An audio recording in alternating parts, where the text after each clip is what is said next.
in my domain, got the whole crowd screaming out our name. It's a blowout, it's a hurricane, it's over before you know it. While you shaking, we're a dynasty in the making. We're the royalty, now we're breaking down the enemy. Move over for the soldiers. Take a swing, I can take a hit. If we die, it's fine, we live for this. It's all for this. We're gonna stand on top with our hands in the sky.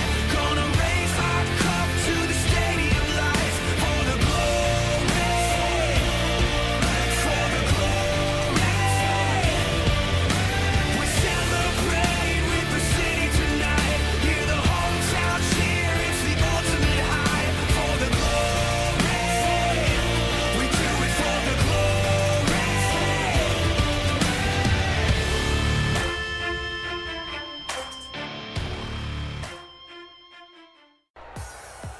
Speed Weeks continue here from the Daytona International Speedway as we continue on the Hersheys Cup Series road to the Daytona 500. Good afternoon, everybody, and welcome here as we get ready to set the remainder of the grid for the Great American Race. So far, we already know the front row. Zachary Fitzwater will be starting on the pole with K Batson starting to the outside. Both drivers going to be the respective pole sitters for today's two Gatorade Duels. We'll be determining spots 3 through 42 for the remainder of the field for the Daytona 500 in today's event.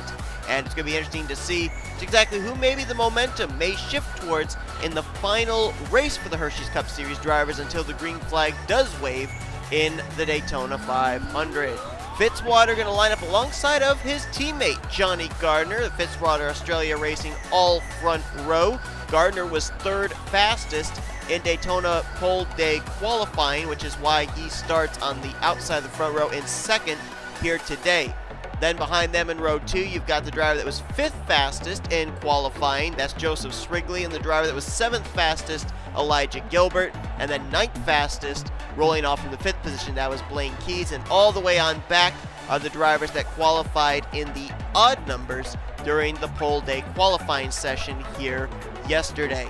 10 laps of racing in each one of these duels. Doesn't seem like a whole lot of time, but it is a 2.5-mile super speedway, and it is possible for a driver starting off from the 21st position to make his or her way to the front in that allotted time. So even though it's a very short duel race, we could very well see drivers starting near the rear of the field be up towards the front, and that means that they would be taking what would technically be a 41st, 42nd starting spot in the field, and maybe starting up inside of the top 10.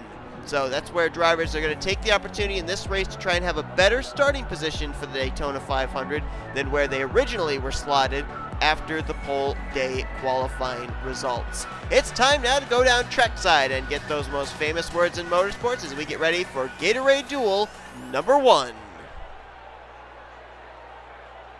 Drivers, start your engines! So the command is given. We're getting ready to go here at Daytona.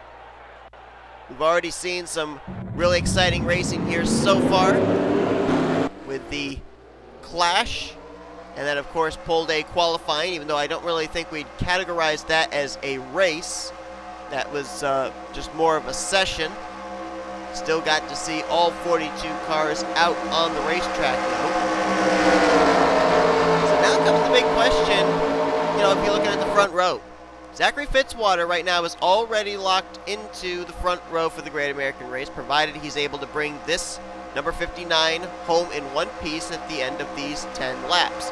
Would he be wanting to maybe allow J Gardner to be ahead of him and push the 7 to the win? Because if he does, Gardner would then roll off third for the Daytona 500. It would be Fitzwater Australia Racing who would be on the inside of rows 1 and 2 when the green flag waves. So would these two be doing any kind of strategy like that? We're going to have to wait and see. I'm trying to cast my memory back, and I don't really recall a Daytona 500 where teammates lined up behind each other, whether it was the inside of rows 1 and 2 or the outside of rows 1 and 2. Usually, to my knowledge, we've had 4 different team drivers in the first 4 slots of the Great American Race. So Have to see if that changes here today. There's a couple of options here that could actually happen for Zachary Fitzwater. Not only could he try and help Johnny Gardner, but also another teammate of his, Shane Lake, in the 55, starting off 8th place, is in this field. So there is an opportunity, at least for 2 drivers, to be able to start behind their teammate Zachary Fitzwater when we go racing in the Daytona 500. Also should mention that the Clash winner this season, J Baskinger, is in this field, and we'll have to see if the momentum he got with his trip to victory lane a couple of days ago, if that might help him be able to maybe win this Gatorade duel. There's no points on the line, but this is just to basically determine the starting grid for the Daytona 500. Duel number 1 is green. Let's roll.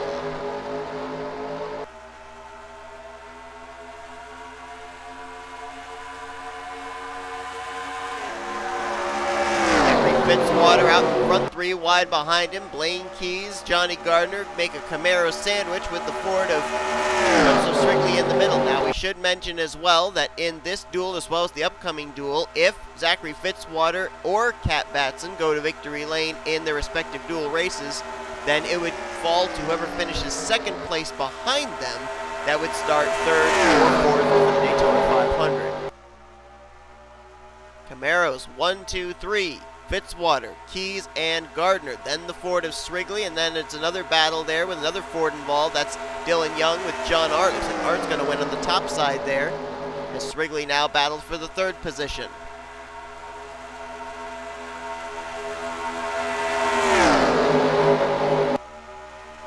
Through turns 1 and 2. And again, it's Chevy Camaros 1, 2, 3. So while Srigley was trying to break them up, somehow they were able to formulate each other back up together, and they've got another Chevy Camaro making his way towards the front. That's the Ford of Daniel Gilbert, and his teammate Joshua Collard not too far behind as well, the rookie in the 33. Right now he's behind the 02 SS of Jessica Shelton. As now John Arndt has cracked the podium, and it's Gardner with his teammate Fitzwater 1-2. Here comes Gardner to the inside for the race lead. Fitzwater leads that lap. There's no lap sled points here because it's a non-points event. Like I said, it's just basically to determine the grid for the Great American Race. As Gardner, by his lonesome, trying to make the pass on teammate Fitzwater. Fitzwater's got drafting help from John Arndt, but here comes some help on the bottom from Johnny Gardner in the form of Daniel Gilbert and Jessica Shelton. Ooh, Gardner trying to tuck up in front of his teammate. He's able to do so. And now this is what I was saying. Maybe Fitzwater and Gardner are going to try and work together to get that 7 to victory lane here. But now Fitzwater caught up top side as Jessica Shelton's down on the bottom. She's got good buddy Joshua Collard there behind her. Shelton out of Retro Racing Enterprises, Joshua Collard representing Michael Norman Motorsports this season, but 2 very good friends working together here. Now they're side by side for 2nd as Johnny Gardner out in front in the Golden Corral Chevy Camaro. Here comes his teammate Shane Lake in the 55 now making his way up towards the front. And right behind him is the Nissan Altima of the number 23, Brandon Gonzales. Then behind him, you've got the Ford of J Bryant. And here comes Lake side by side with his teammate Johnny Gardner. Shane Lake, rookie this season, number 55, and he's got another rookie right behind him in Joshua Collard in the 33. Look at how the Camaros are up here at the front. There was a lot of discussion of just how competitive Camaros would be compared to SS's. I think we're getting a good idea about it here at Daytona. Lake's going to lead that lap, and we are now halfway through this first duel. Collard hooked back up with Jessica Shelton, trying to get the left rear quarter panel of Shane Lake before he slammed the door in turn 1. Could not do it. Lake hangs onto the spot, at least for the moment. Let's see what happens when they hit the back straightaway. Collard stays up. Shelton stays low. She's got Dallas McIntosh behind her. Looks like that outside line's formulated a lot better than the inside line. It's going to be Lake, Collard, Gardner, the top 3, as they're going to all dive to the inside line there in turn 3 and 4. Got Brandon Gonzales, Nissan Altima right there in 4th, another manufacturer that's making its debut in the series not too far back, the Cinnabon Hyundai Sonata. You can see him back there just behind the Racing with Jesus Camaro. That's Daniel Voyles in the 26. You haven't haven't seen him make his way to the front yet, as now Collard begins to fade back. Gonzales moves to third, McIntosh up to fourth, and J Arndt right there in fifth, as now Gardner looks low. Who's going with him? Looks like it's McIntosh going to go down there, so there is drafting help for the 7. Question is, though, can he get to the inside of Lake before they get to 3? Answer right there, no. Lake slams the door on his teammate. Right now, things looking good for Zachary Fitzwater in the fact that his 2 teammates are running first and second. If they finish that way, it would be Fitzwater Australia Racing sweeping the entire inside row for the first 3 rows, or the inside lane for the first 3 rows, in first, third, and fifth. But still a ways to go in this one, as now Gardner tries to take the lead back from Shane Lake.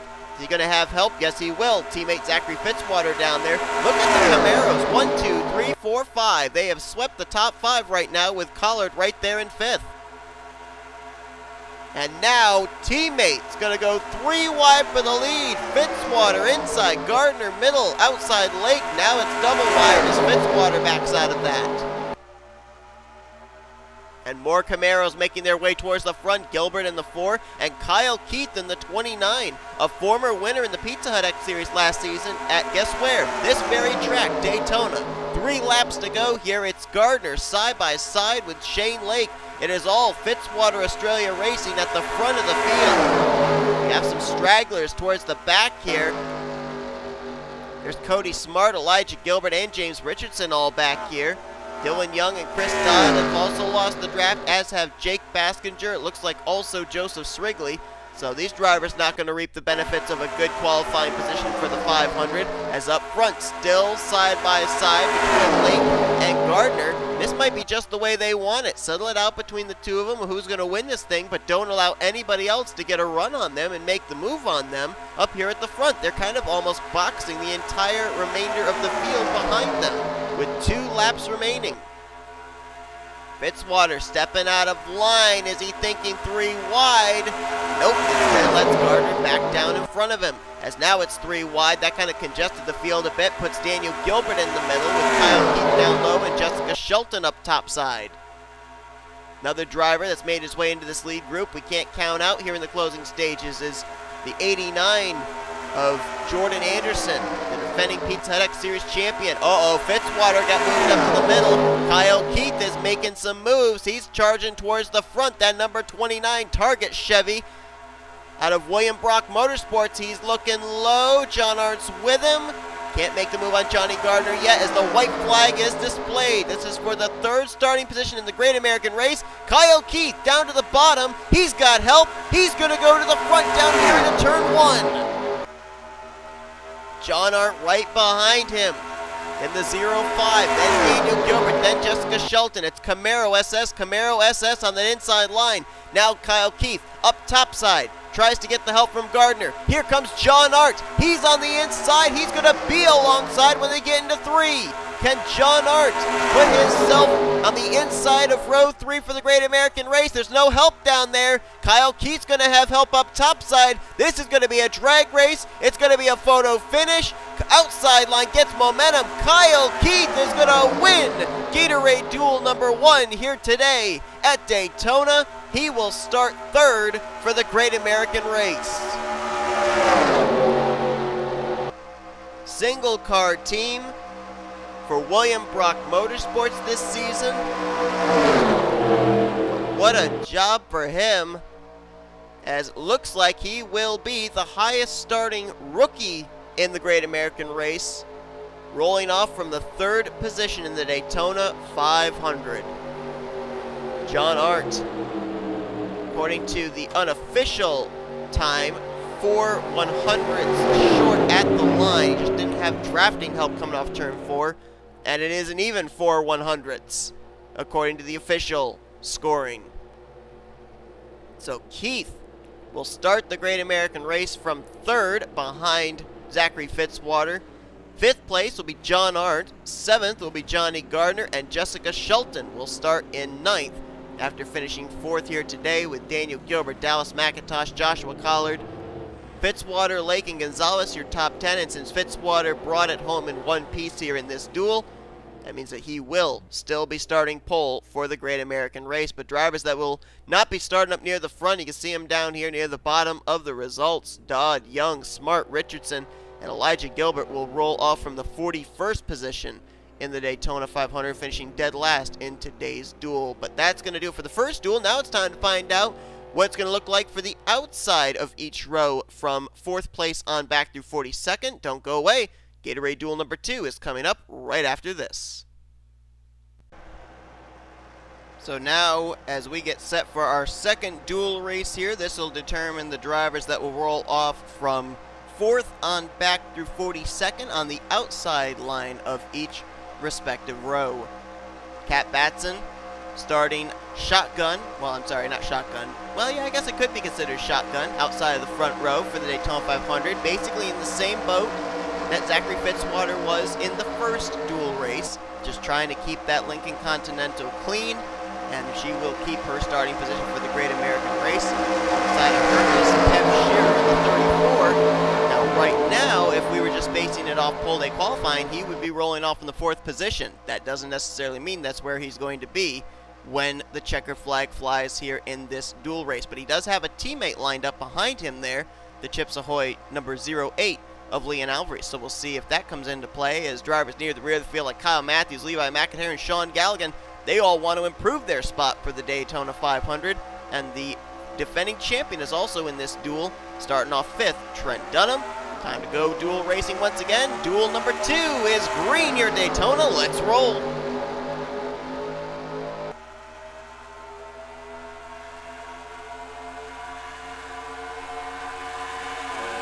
K Batson got a good jump, but so did the car behind her, J Ciculli in the 73, and he immediately going to take the lead through turns 1 and 2. Here comes Trent Dunham, and wow, there's a guy that he isn't exactly all that friendly with, Tim Walsh. Go back to the Snickers Cup series and the rivalry these two used to have. Well, right now they are allies working together in 3rd and 4th place. As you've got Emmanuel Hartnett, he was for a moment working with rookie J Reynolds. That's now an alliance that has seemed to fizzle away. As up front, Ciculli doing some mirror driving because K Batson wants that top position once again. And again, like I mentioned back in Duel 1, if K Batson wins this duel, that's fine. But she still starts on the outside of the front row for the Daytona 500, regardless of where she is in this field, whether she finishes first or whether she finishes in dead last, provided her car is still in one piece. It would then go to the driver that finishes second, that would start 4th for the Daytona 500. What about her teammate? Keith Batson now working his way up towards the front. He's going for 4th place off J Reynolds. Maybe if Keith and Kat can hook up, Kat can push her husband to the win, and they would start 2nd and 4th in the outsides of rows 1 and 2 for the Daytona 500 for the start. Ciculli still holding court up front, but here comes Tim Walsh to the inside. And what a difference these two duels were. We saw before in Duel 1 the domination of the Camaros. And right now there's not a Camaro to be seen here in this duel, at least up towards the front of the field. All Chevy SSs with Walsh and McCurry and Ciculli back there. I think maybe, I might be wrong, but I think the lone Camaro in this field could very well be Trent Dunham. Oh no, we do have also Benjamin Miles in this duel. As look at this up towards the front. We almost went 3 wide for the lead in the tri-oval. McCurry looked low, Batson looked low, but they have to settle it out in a battle for second between the two of them. Murray now gets the run to the inside through turns 1 and 2. He's got Emmanuel Hartnett's Toyota right behind him. Now, Emmanuel's teammate J Richardson, we saw, did not have the best Duel 1, is not going to be starting up near the front, so Hartnett looks like he wants to be a Toyota that's going to start up near the front of the field, and he's got rookies pushing him. J Reynolds in the 69 and Benny Watson there in the 24. We saw the close call of almost winning the race for J Arndt in the first duel, just barely missed out on winning it against Kyle Keith. Well, Benny Watson is a teammate to the 05, and we've already seen the strength that Flying Aces Racing has this season, with J Baskinger taking the Clash win and J Arndt almost winning Duel number 1. Well, how about the rookie Benny Watson representing right now up towards the front of the field in that Napa Chevrolet, former Pete's FedEx Series champion, now competing with the likes of Joshua Collard, the car just ahead of him, R Reynolds, as well as Shane Lake and others for the Rookie of the Year honors this season. He's going to the bottom of the racetrack, but the question is, he's going to have any help. R Reynolds has Anthony McCurry up topside. Watson's got no friends. Almost the same situation his teammate J Arndt was in when he tried battling off turn 4 for the win, coming to the start-finish line. And McCurry up topside is going to help push R Reynolds back to the front. And that makes it now a battle for, looks like, 3rd place. I think McCurry might clear the 24. Nope, not quite. And now here comes Dylan Poteet to the inside line in the 31 car. He's got a teammate right behind him, the 77 of Alex Drayden, who was a rookie last season. So Poteet, with a big head of steam, now tries to slide up in front of Watson, has room, and now makes the move to the inside for the lead on R Reynolds. Much like we had in the first duel, we've got some stragglers towards the rear of the field. It looks like they will be starting close to the tail for the 500. K Shearer, who started outside of the front row for this duel, is back here, along with James McLeod, Charles Sandfer, L Alvarise, and Brooke Allen. Also, a couple of cars back here that have lost the draft. Galligan, Dunham, and Matthews. Looks like Cole Baker may have also lost the lead pack. Up front, Poteet to the lead. Watson in 2nd. Hartnett there in 3rd, and now everybody wants the low line. Watson and Hartnett, this may be a 3-wide battle going into 3 if Watson can stay to the inside of Poteet, but he clears Hartnett, so now it's double wide between the rookie and the veteran. 3 wide behind them, McCurry down low, Walsh in the middle, R Reynolds up topside. A lot of drivers at Super Speedway shy away from the rookie stripes on the rear bumper, feeling the driver ahead of them doesn't have that much experience. Although that's not exactly true. Maybe in Hersheys Cup Series they don't have much experience, but Watson's a former champion. R Reynolds finished top 5 in the Pizza Deck Series Championship standings last season. So there is experience behind the wheel, just maybe not at this level. Already had a rookie win the first Gatorade duel here today. Kyle Keith, can Watson be the 2nd? Not if that inside line has anything to do with it. Look at Anthony McCurry, Keith Batson, Levi McIntyre down there on that inside line. They are going to go to the front. So far we have a Chevy Camaro, a Lincoln Continental, and a Chevy Camaro as the top 3. What's the 4th car going to be? May it be a Ford Fusion, possibly, in the form of Levi McIntyre. He's right there in 3rd place. And Captain America looks pretty strong. He started near the rear of the field for this duel, and he's now up here in a podium spot. 1.5 laps to go here. It's McCurry, Batson, McIntyre, 3 different manufacturers of Chevy, Lincoln, and Ford. Here comes Batson to the inside for the top position. McIntyre right there with him, and Tim Walsh, the Honey-Made Chevrolet, is back up here towards the front once again. If Keith Batson wins this race, teammates would line up on the outside of rows 1 and 2 for the Great American Race as the white flag is displayed over the FedEx Lincoln Continental's hood. Look at Cat Batson back there, maybe going to try and play some defense. Can't do it because the door was open for Tim Walsh. He goes to the race lead. Tim Walsh trying to start 4th for the Daytona 500. Here comes Hartnett down to the bottom on Cat Batson. No friends down there, at least right for the moment. That may seal the deal and give Tim Walsh the win here in this duel. We'll have to wait and see as they come to turns 3 and 4. About a car length in hand between the 15 back to the 70. No way they're going to have enough time to mount a challenge, I don't think. Hartnett dives low. That's all she wrote. Tim Walsh is going to win duel number 2 here at Daytona and will start 4th for the Great American Race. Tim Walsh last season struggled so much that this season the only way he made it into the Hersheys Cup Series field was due to the loan of his teammate Chris Dodd, a former champion's charter. Is this the sign of things to come? Are they in for maybe a career year? with that number 15 team. We'll have to wait and see, but they got things started at least off right here today with a win, albeit a non-points win, but it gives them a good starting position for the Daytona 500. K Batson, what a show of strength for her here today. Going to be starting outside the front row for the Daytona 500 and finishes second here in her duel, which means that it'll be 4th place starting spot for T Walch, 6th place for Emmanuel Hartnett, 8th for Benjamin Miles, and 10th will be R.J. Reynolds. So I believe that means that 2 rookies will be starting inside the top 10 for the Great American Race, Kyle Keith being the other, as he'll roll off from 3rd on this upcoming Great American Race.